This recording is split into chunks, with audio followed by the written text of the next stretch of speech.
close enough.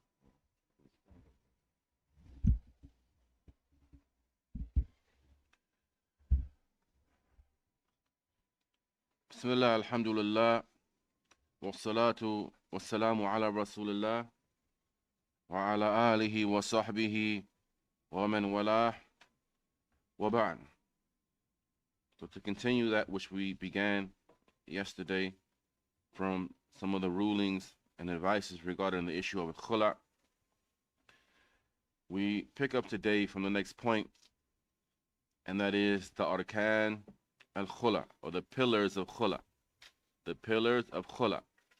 And they are the things which, if they are not present, then the Khula is not valid. Some of these affairs are agreed upon, and some of the affairs are different about. The Hanafis, they restrict the pillars of Khula to being two. The Hanafis restrict the pillars of Khula to being two, and they are al-ijab wal-qubul. And the request being made by the woman and the husband granting that request. Whereas others, and they are the majority of the scholars, say that the pillars of the Khula are as follows. Firstly, tarafay al-Khula, the two parties, and they are the husband and the wife. So the husband is one pillar, the wife is another pillar. Thirdly, there would be the iwad, or the compensation that is given to the husband. That is the third pillar, the compensation that is given to the husband. It is also referred to as al-badal. Al-badal. And then there is as-sigha, the wording that is used.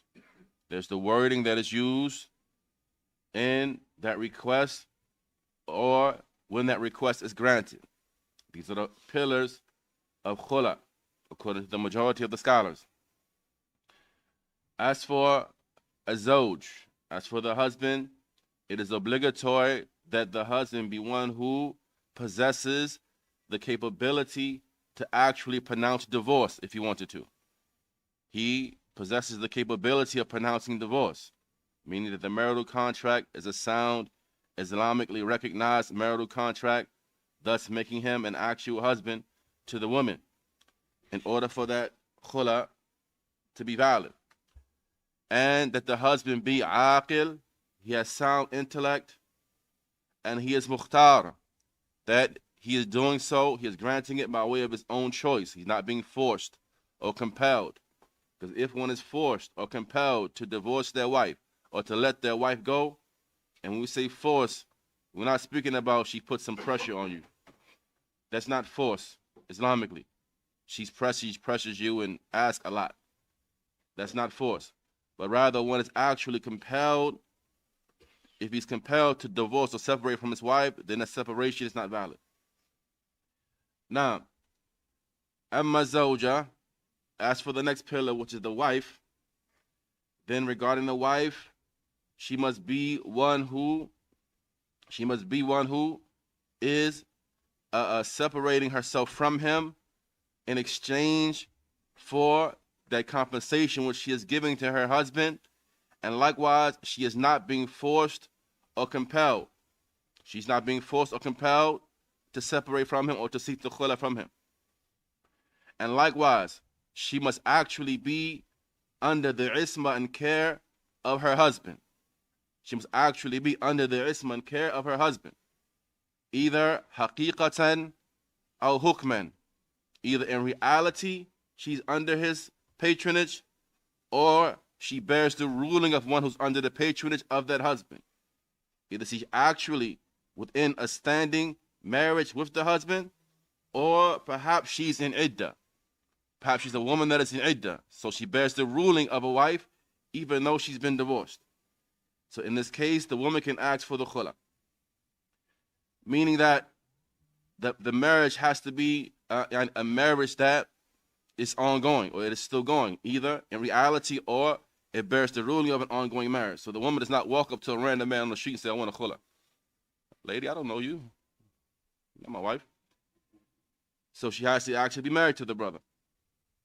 Now, and likewise, she is one who has not been separated from him by way of a talaq ba'in, by way of a talaq in which they are actually totally separate.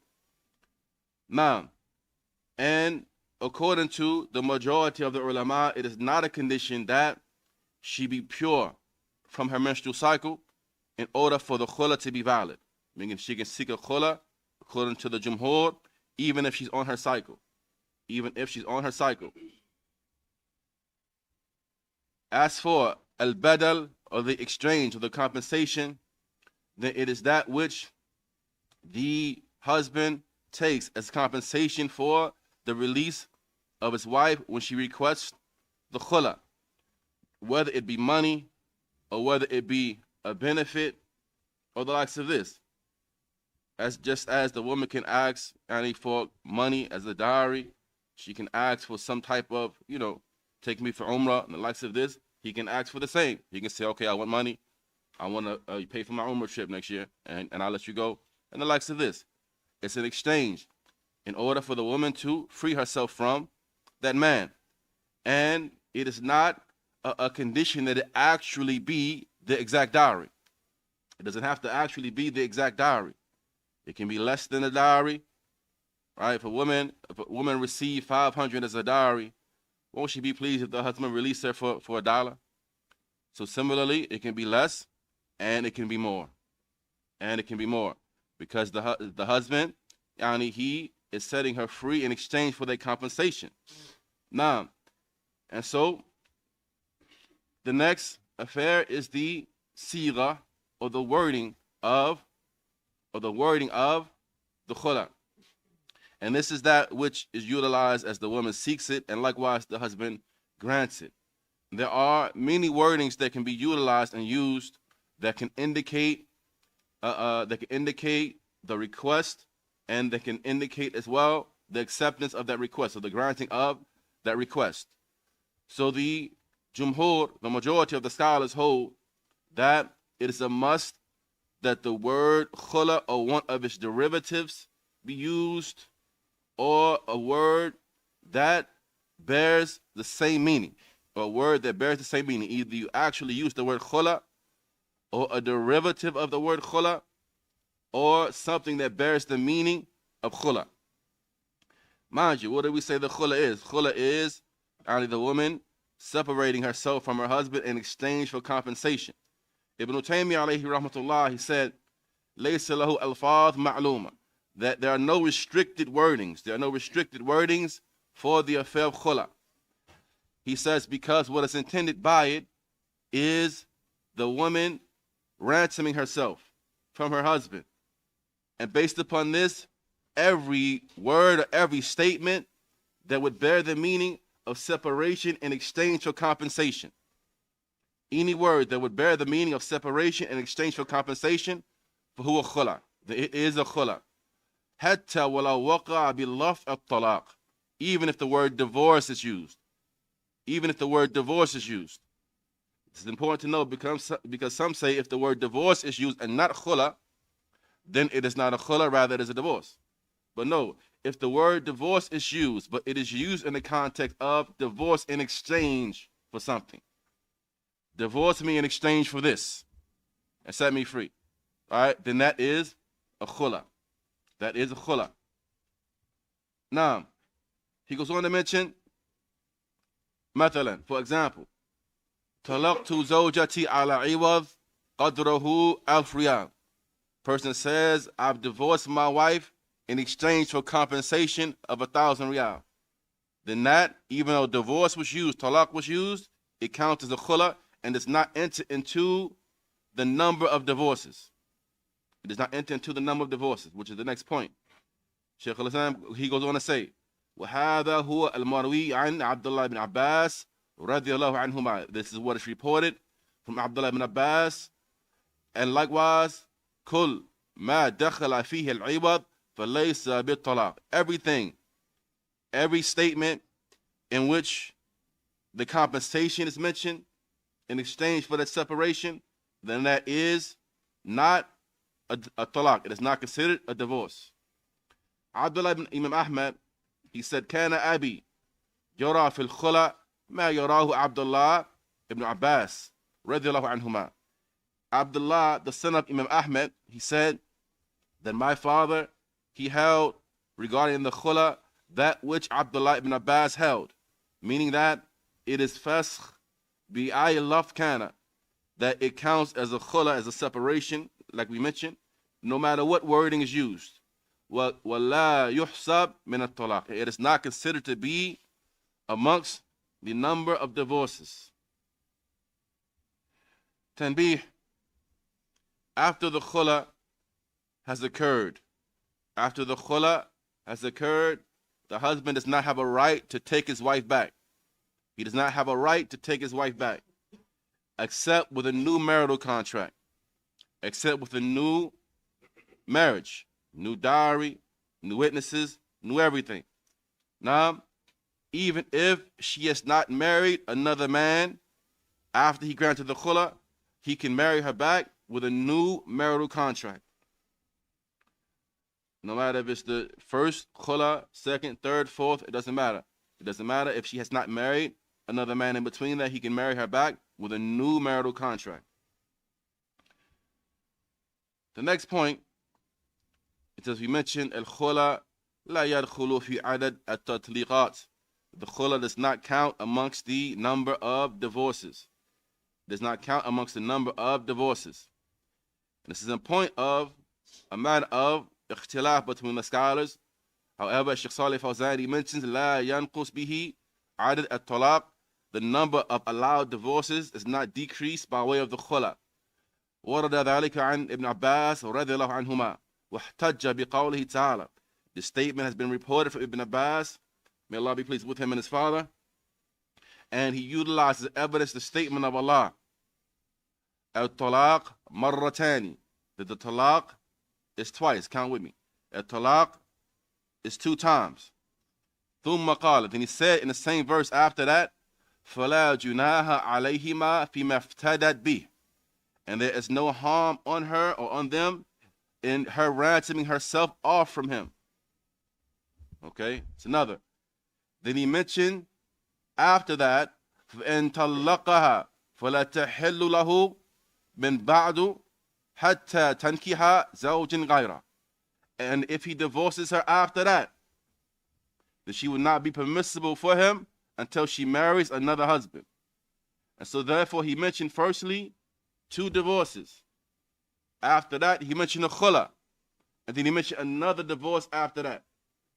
So if the khula counted amongst the number of divorces, that would be how many?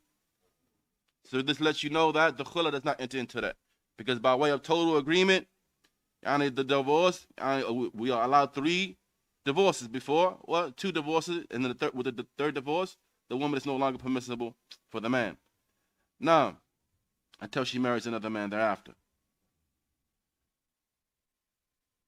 The next point is the difference between the khula and al-fasakh bi'iwad. There are two affairs that are similar, al-khula and the affair of al-fasakh bi'iwad. So the khula and then the annulment of the marriage in exchange for compensation. They're 2 different things. Okay? The khula and the annulment in exchange for compensation, they have similarities between them, and there are differences between them. In both cases, the 2 parties are being separated in exchange for compensation. In both cases, they're being separated in exchange for compensation. But the difference between the 2 is that the khula is with the agreement of both parties. The khula is with the agreement of both parties, right? The husband agrees to the wife's request, and he accepts the compensation. Both parties agree to that. And then the fasakh bi'iwad, the annulment of the marriage by way of a compensation, it is not a condition for both parties to agree. Perhaps the husband doesn't agree. Perhaps the husband doesn't agree, but the marriage can still be annulled in exchange for compensation. This is in a case wherein the husband may refuse, and he's oppressively refusing to let the woman go. Oppressively refusing to let her go. Now, so in this case, the affair is raised to the hakim. It's raised to the ruler. Meaning that the woman, she raises the complaint to the ruler. I'm seeking to annul this marriage and to get out of this marriage, but he's refusing to let me go. Oppressively, holding on, and like this. Or whoever stands in the place of the hakim.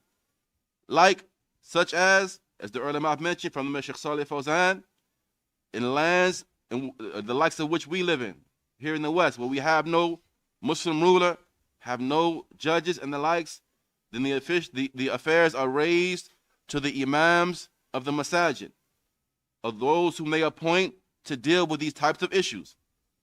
Every community may have something set up different from the next community. With these types of issues, is not necessarily binding for one community to follow the program of another community. Perhaps in this community, the imam may deal with these things. Perhaps in another community, the imam may have somebody appointed to deal with those types of things, so he doesn't have to deal with them. And like this, so the imam or whoever is in charge of dealing with those affairs officially within the community, not for some random brother to take upon himself to deal with.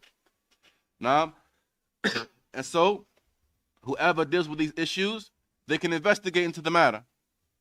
And once they investigate to the matter, if they find that the husband is holding her oppressively, then he may annul the marriage and force him to take the compensation. He may make him take the compensation. Now, this is fasq bi'iwad, right? Now, some of the men, may Allah Ta'ala guide us in them, what they will do is they will run away from the responsibility. And they will ghost the woman. They will ghost her. So she can't contact him. She's calling, texting. He's not responding. Her father can't contact him. He blocked the father. He's not responding. The imam of the masjid can't reach him. He's not responding to anyone. And a long time may go by, maybe days, maybe weeks, maybe months, maybe years. He's not responding to anyone. He does not know that he is oppressive in this case. He's a dhalim. He's a dhalim. Because he is responsible for spending upon that woman, even retroactively. So if you ghost her for a month, you ghost her for a year, and you didn't deal with that situation and end it properly according to Kitab and Sunnah, you're responsible retroactively for all of that maintenance for that woman. So whether a month goes by, there's a month worth of rent. A year goes by, a year worth of rent. And do you want to stand in front of your Lord with the Yawm al-Qiyamah, having oppressed her in this matter? Sheikh Salih Fawzani mentions, وَمَنْ غَابَ عَنْ زَوْجَتِهِ, whoever is absent from his wife, he goes missing from his wife, and he has not left behind something that will suffice her in terms of nafaqah, in terms of spending. أَوْ كَانَ حَاضِرًا, or he is present. He's present, but he still doesn't spend upon her. He says that it is binding upon him, or binding upon him is all of the nafaqah, all of the maintenance that is past. So again, whether it's a day, whether it's a month, whether it's a year, or it's 2 years, or what have you, all of that maintenance is binding upon that husband. Why? Because it is a right that is obligatory upon the husband, whether he's poor or he's rich. Even if you don't have it, it doesn't remove the responsibility of the man for spending upon the woman. The responsibility is still there, even when you don't have it. Naam, and it is not removed by way of the passing of time. Inta kalamuhu rahimahullah. So no matter how much time goes by, the responsibility is not removed. And again, do you want to stand in front of your Lord having wronged her in this case, or in this issue, wherein there is no wealth, neither dinar nor dirham, to give her upon that day? So therefore she will take from your good deeds if you have any. And if you run out of good deeds, her sins shall be placed upon your back, and you'll be held accountable for all of that. The next point is the issue of the iddah of al-Khula. the iddah of al-khula. Sheikh Abdullah Tayyar, he mentioned concerning this issue a few points. The first point, he said, اختلف العلماء في قدر عدة الخلة. The scholars have differed regarding the amount of time for the iddah of khula. The majority of the scholars, the jumhur, hold that the iddah of khula is similar to the iddah of at-talaq. It is similar to the iddah of at-talaq, or divorce, and that is 3 menstrual cycles or 3 months. Some other people of knowledge hold that the iddah of the mukhtali'ah is 1 menstrual cycle. It's 1 menstrual cycle, and this is what is reported and transmitted from the Salaf. It is the chosen viewpoint of Shaykh al-Islam Ibn Taymiyyah and Ibn Qayyim, and likewise Shaykh Muhammad Ibn Salih al-Uthaymeen, wa huwa sahih, and this is the correct viewpoint. This is the correct viewpoint, that the iddah of khula is 1 menstrual cycle, or 1 month. And this is based upon the hadith of Ibn Abbas radiyallahu anhuma, that the wife of Thabit ibn Qais اختلعت من زوجها على عهد النبي صلى الله عليه وسلم فأمرها النبي صلى الله عليه وسلم أن تتعد بحيضة. That she sought khula from her husband during the time of the Prophet عليه الصلاة والسلام, and he commanded her to observe the iddah for 1 menstrual cycle. Hadith reported by Tirmidhi, Abu Dawud, and Nasa'i. Secondly, the iddah begins. The iddah begins from the time in which the khula is granted. From the time in which the khula is granted. Even if he has boycotted her for a time, even if he has separated from her for a time before the actual khula is established.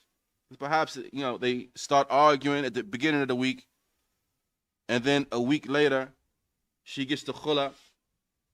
Then the time of the iddah starts from when the khula is not, or is officially granted, not from the time when the argument started. Right? Even if a long time goes by, even if he boycotts her for a time and abandons her for a time, it doesn't start until the actual khula is granted. Because al-ahkam, the rulings are attached to their reasons. If the reason is not there, then the ruling is not there. The next point is that it is permissible for her. It is permissible for her to observe iddah of khula. And the iddah is how long? 1 menstrual cycle, or 1 month. It is permissible for her to observe that iddah fi bayt zawjiha alladhi khala'aha, in the house of the husband who granted the khula. With conditions though. With conditions. Bishart alla yakhlu biha, that he is not to be secluded with her. He is not to be secluded with her. So there's maharam inside the house, their son, their whoever. There's maharam inside the house, and the house is spacious and wide. She can have her own room. She walks around the house covered, and the likes of this, until the iddah lapses, and she has to move out at that point. Or she can observe the iddah inside of another place that is safe.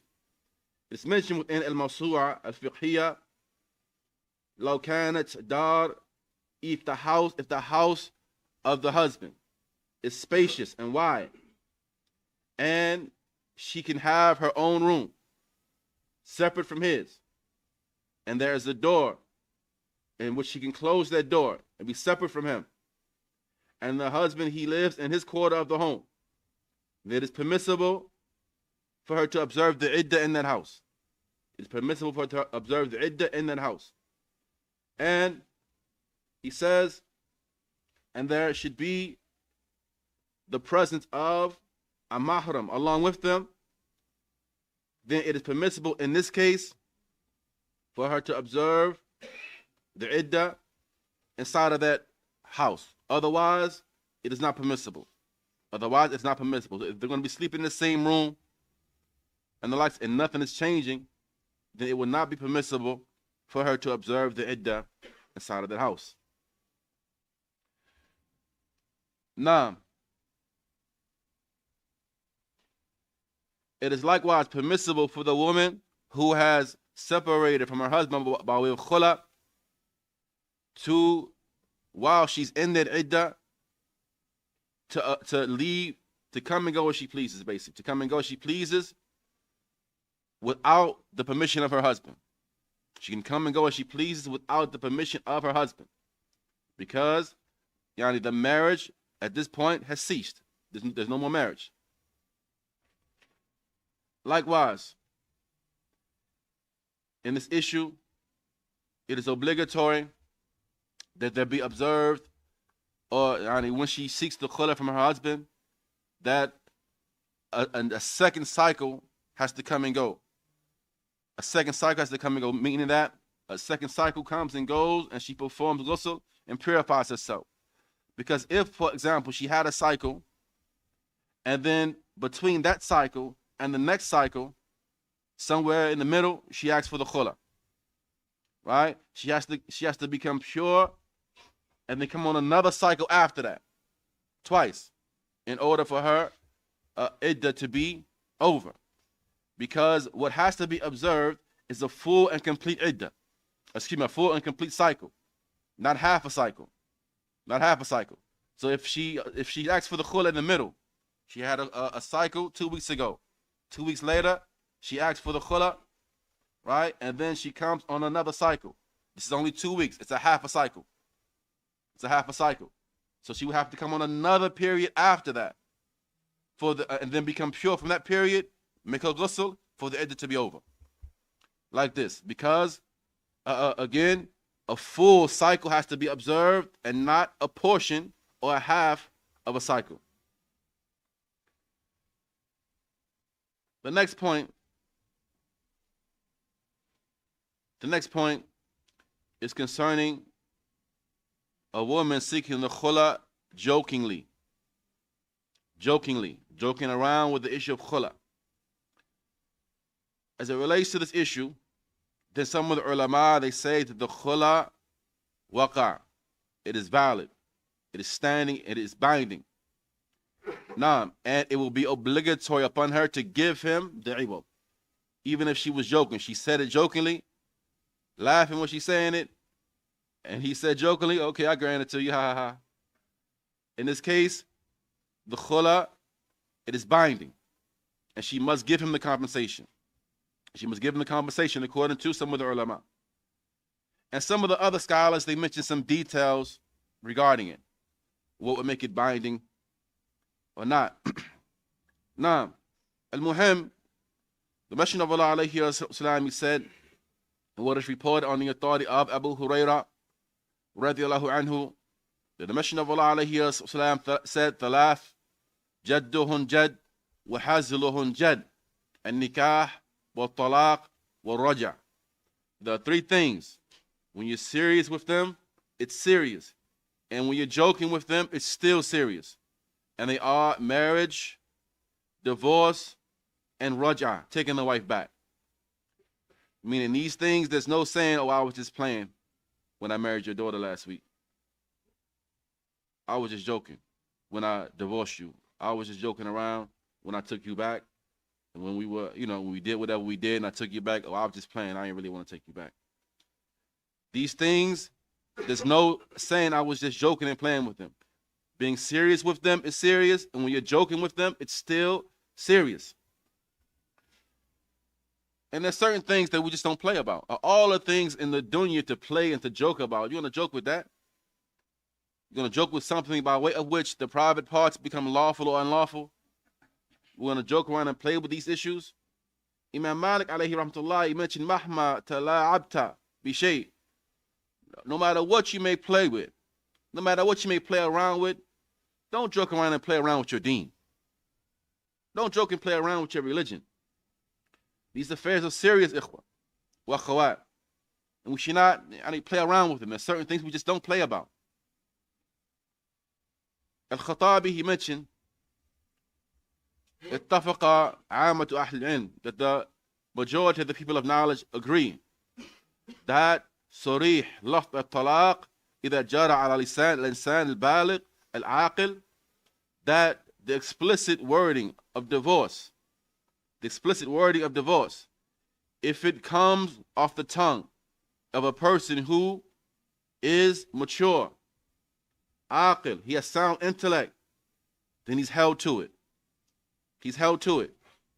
And it will not benefit him for him to say, kuntu la'iban, I was just playing around. It will not benefit for him to say, I was just playing around, or I was just joking, or I didn't really mean talaq, or whatever resembles that from affairs. And some of the ulama, they utilize the evidence for this principle, the statement of Allah Azza wa Jal, وَلَا تَتَّخِذُوا آيَاتَ اللَّهِ هُزُوًا. Don't take the ayat of Allah as a joke.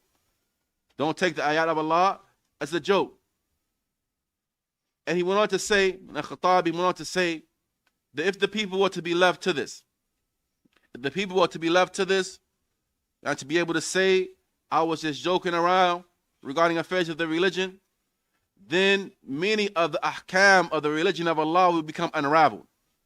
They will become unraveled from divorce, likewise marriage, likewise the freeing of slaves, and other than that from the ahkam of the religion. If a person can just say, I was just joking when I got married, I was just joking, I'm really not setting you free as a slave, you're still under bondage, I was just joking about this, I was just joking about that. If a person were to be able to say this, then nothing would be safe in the religion of Allah Azza wa Jal.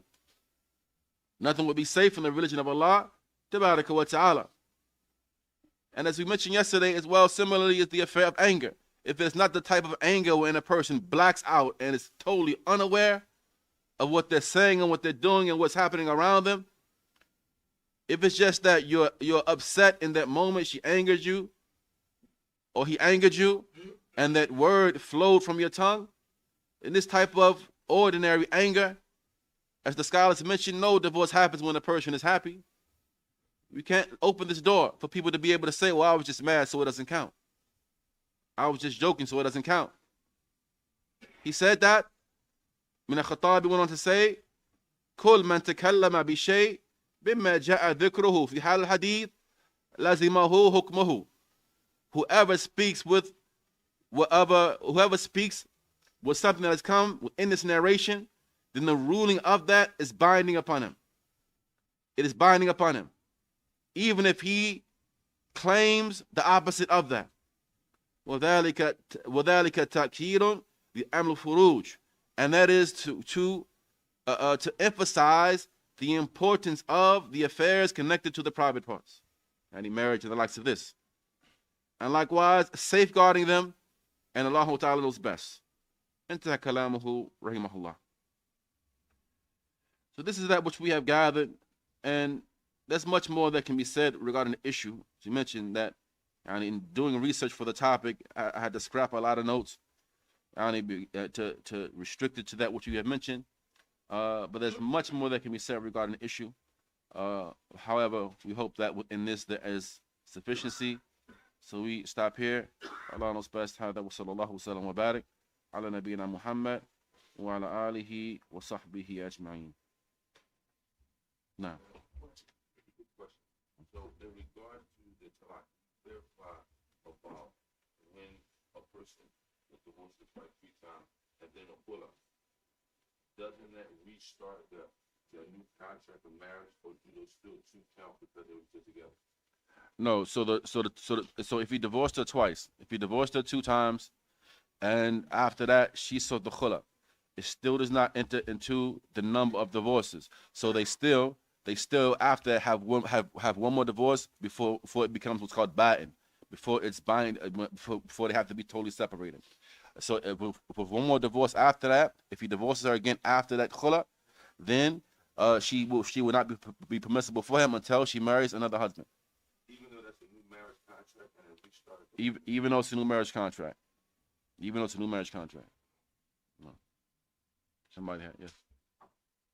If they're in the Iddah period for the Khula, she's in the house, they fall into something. Zina. Zina. No. Another question.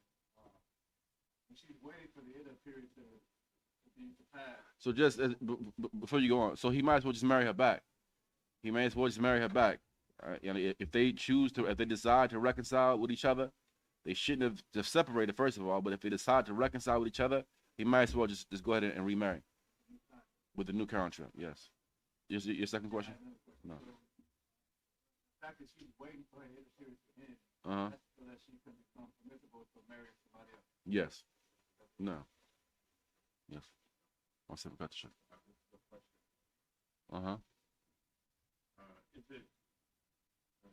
Is the husband responsible to maintain a woman who is breastfeeding his child after a Khula, or divorce happens until the child is born? Yes, he's responsible. He's responsible for maintenance of that woman, because spending upon his child is obligatory no matter what. It's obligatory no matter what. And in this case, the only way that he can do that is by way of providing some sort of maintenance for the woman. So whatever is agreed upon between them, then it's binding for him to give to her. No. If the first, the wife has to initiate the talaq, or can the husband initiate the talaq?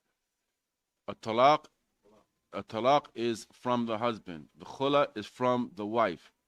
So if the separation is initiated by him, it's talaq. If it's initiated by her, it's khula, right? Even if the word talaq is used, right? Any separation by way of a compensation is considered khula, even if the word talaq is used, right? Like this. So and the husband cannot tell her, just ask me for a khula then, right? He can't force that upon her. That he forced her to ask for a khula in order that he can, take whatever he gave her, what have you. No. If the husband initiates the talaq, Mm-hmm. and during that period where in that period of Iddah, Mm-hmm.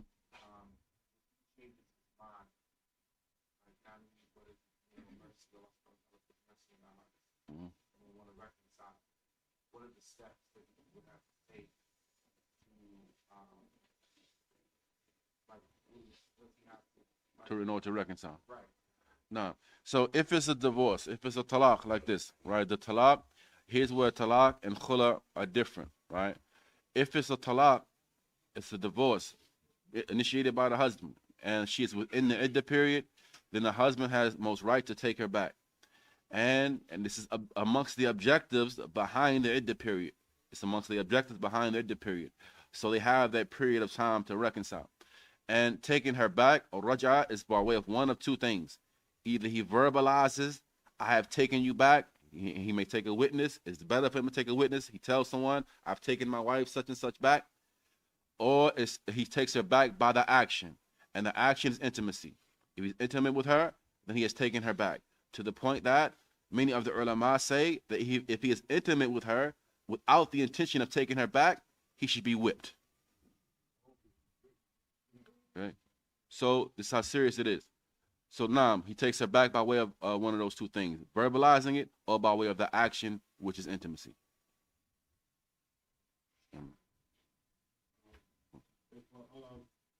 You mentioned about like forcing a woman, or let's say you're a man and you say, and she says, I don't want to put you in there. You ask, ask you for a release. Is that valid? Or?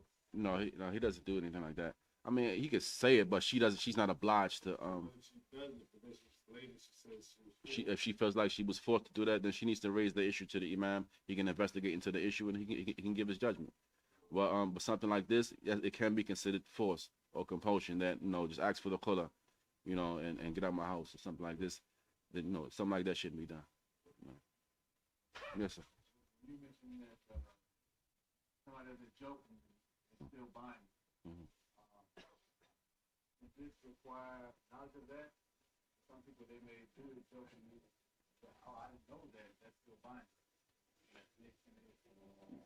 Allahu A'lam. If a person doesn't know that joking would make the ruling binding, Allahu A'lam. That's something that maybe we can ask the Sheikh today, inshallah. And if the man, the woman, is still between the two, but don't get any No new marriage contract is needed, provided that it's still within the Iddah period. If it's still within the Iddah period and it's a revocable divorce, right? The first two are revocable. The third will be irrevocable until she marries a new man with intentions on staying with that man. And if it doesn't work out or he dies or what have you, then the first husband can take her back with a new marital contract. That's in the case of irrevocable divorce, right? Or the divorce that is ba'in. If it's the first two, one of the first two divorces, they're revocable. He can take her back within the iddah without a new marital contract. Brother, back here to you, McKean. Good question. So some of the scholars they say yes. Some of the scholars say that the compensation is the right of the man, and he can choose to forego the right if he wants to. While others they say that it is the pillar amongst the pillars of Khula, and there has to be something of compensation, even if it's something trivial and small. So he may want to make things easier for her. He gave her $1,000 dowry. He may say, "Give me $1," and just you can have your Khula, just to make it easy for her. No. Oh, I'm sorry. I'm king. Then you.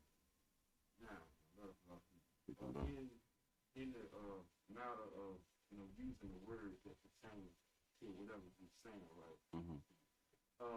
The talaq from the husband in wording. What if he said? Does he have to say it in multiple cases, or can he just say, "I divorce you twice," or "I divorce you once," or "I divorce you three"? So this was called a talaq al-bid'i, the innovated type of divorce. A person, I divorce you, I divorce you, I divorce you. It's the innovated type of divorce. And the scholars, they differ about how many divorces it would count as. What seems to be the stronger opinion is that if a person does that, I divorce you, I divorce you, I divorce you, it counts as one divorce. Some say that it will count as a three, even though it's innovated. It's a type of divorce that contradicts the legislation. But the divorce, in order for the person to divorce their wife, they simply say, "I divorce you," and he has to do it in the proper time frame, right, and in a proper manner. And in terms of the wording, some say that it has to be divorce, or it can be as well any word that bears the meaning of divorce along with the intention, along with the intention. No.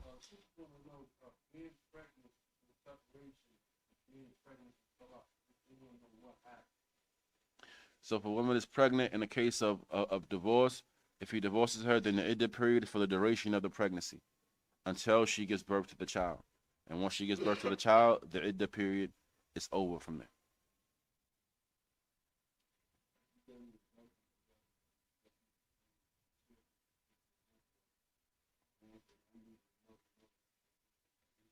No, you don't involve the children in anything like that. This is a horrible thing to do.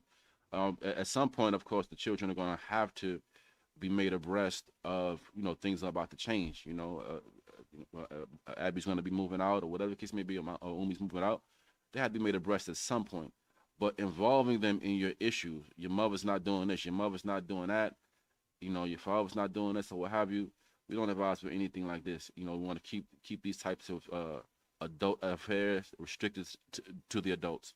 That's for involving the children, like you find some of the parents doing, trying to influence their thought process and influence their emotions and feelings about the other parent and things like this. You damage your child. You do harm to your child in this way. Don't involve them in your arguments and your bickerings and your things that are going on between you and your spouse. Again, when it reaches that point where the dynamics of the house is about to change, you sit them down, you figure out as two adults, as two grown folks, what's the best way to bring this affair to our children and let them know that our family is about to change a bit. You do it like this. And I think Sheikh Mustafa George, he's going to speak about co-parenting and things like that after divorce. So maybe he's going to touch on this issue, inshallah.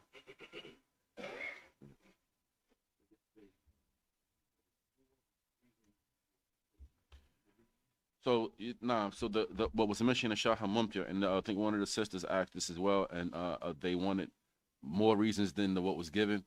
Uh, but he mentioned that a woman, she may dislike her husband's khuluq, his character.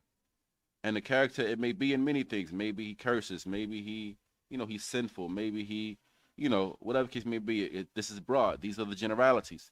And a lot of things enter into them, right? It could be in terms of his character. Maybe he's a coward. Maybe he's he doesn't protect her. Whatever case may be, and she doesn't like that. Okay? Or it can be in terms of her not liking his khalaqahu, right? Or khalqahu, the way he looks. The way he looks. Okay? And maybe she doesn't like him in terms of his deen. She doesn't like him in terms of his deen. Okay? And in terms of deen, it should be something that does not reach the level of kufr. It's not reach the level of kufr. If he has deficiency in his deen that does not reach the level of disbelief, like some of the things we mentioned yesterday, maybe he doesn't pray in jama'ah. It's a problem for her. Maybe he doesn't, he doesn't pay the obligatory zakat. Maybe and she knows this. All right, your wife would know. All right, maybe he doesn't do certain things that are binding and obligatory. Then in this case, these are valid reasons to ask for the khula. No, Allah knows best. I just want to make sure they have two talaq. Khula has. Mm-hmm. Decides to be married, a new contract. Those talaqs still apply? Yes, those divorces still would apply. They still would apply. Same person. Doesn't no, there's no reset button.